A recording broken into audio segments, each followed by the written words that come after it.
এখন রান্না করতেছি mackerel fish, fried mackerel fish. সাথে খিচুড়ি আছে, আমার ওয়াইফ রান্না করতেছে। আজকে খেতে দেরি হয়ে গেছে, দেখা যাক কখন কখন শেষ হয় রান্না। ফিশটা একটু দেখায় আপনাদের, I love this fish.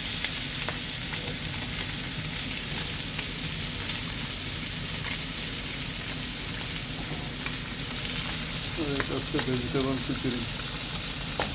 Chicken আছে, চিকেন রান্না করবো একটু পরে।